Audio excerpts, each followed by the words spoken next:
we must pray. For those who don't understand, ikadalawa, gipatawad kita. Pag ikatatlo, gipatawad kita para magpatawad. Gahong sa kapatawanan, hindi naghalin sa aton, kundi halin gali sa Diyos. Pag ano man ang kapatawanan, nga ginapangaluhan ni Jesus, halin pa dito sa krus sa Kalbaryo. Nagara man subong para sa ibon kay sa akin, the power of forgiveness. Madamo, hindi salamat. From the far side of the chasm, you held me in your sight. Certainly, ang salvation, mabato natin sa Ginoo. So what is salvation? Saan natin yung mabaton? Sila isang Diyos.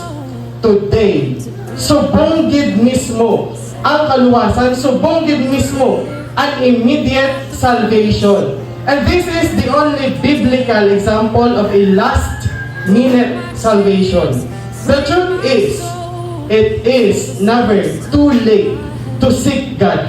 It is never too late to believe in Jesus. It is never too late na mag-repent kita sa Diyos. Thank you, Jesus. It has washed me white. Thank you, Jesus.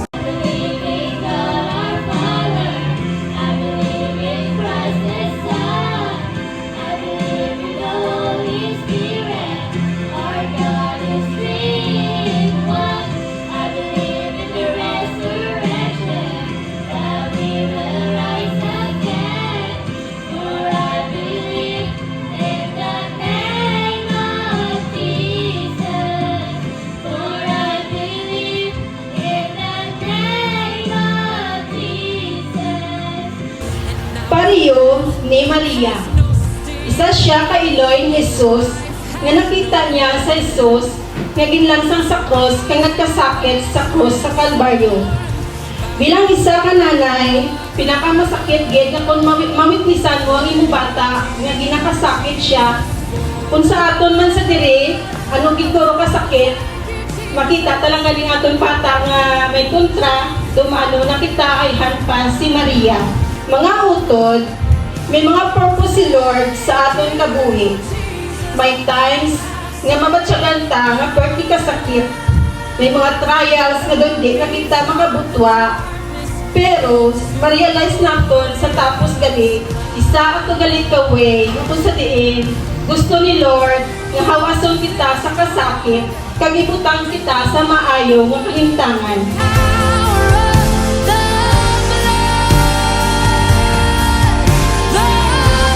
Nagadugay so tatlo parang ato kapulong magaman amat bugat ng ginabatyan si Jesus magaman amat na pakadto sa emosyonal no nga moment sa kabuhi ni Kristo. Ina lang imo nga ginabatyan sa sining kalibutan tong kaisa sadya damo ka friends kung maabot ang time maabot gid kag maabot nga ikaw lang tagkol paano mo ma-solbar ang imo problema.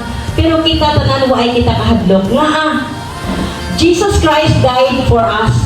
Napatay siya para sa aton tanan. Kag siya lang ang sabat sa tanan naton nga problema kag pag-adto sa sining kalibutan. Aton yung palakpakan sa Ginoong Jesus. It is done. It is finished. Christ has won. He is risen. Praise His healing. Love has triumphed over death forever. Nagsuffer ang Dios physically kag on the point nga nahambal ya ang term nga ginauhaw ako. So ang ikaduha is ang spiritual longing. So the phrase goes beyond mere physical thirst. It's understood as a spiritual longing for love, connection, and the restoration of humanity's relationship with God. So he was saying that natapos na to ang sala. The depression is finished. The sickness is finished. The poverty or ang kapigaduhon, it is finished. So iyang balgit kag tuuhi sa imong kaugalingon nga tanan to no, sang Ginoo gintapos ni nato tanan. You have to declare that you are free, you are clean, you are whole, you are blessed, and you are victorious. That calls us sons and daughters.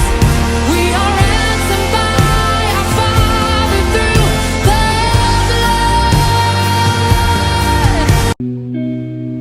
Mananatiling sa iyong lilim at sasabahin sa dakong lihim. Mananatiling sa iyong lilim na masumpungan ka sa dakong lihim.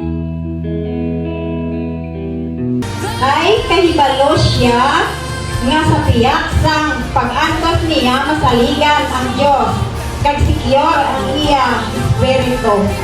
Amo ina sa aton kabuhi bilang mga tawo nga nagakilala sa Ginoo. Wala na sang pinaka-the best nga bagyanan sa aton mga kabuhi para lamang kay Kristo Isos.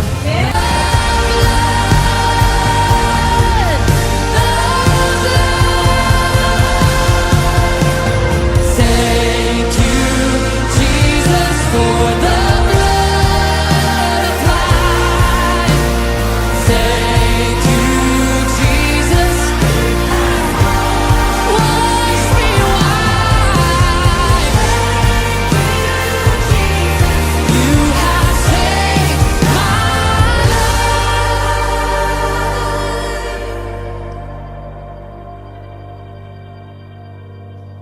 Brought me from the darkness into glorious light.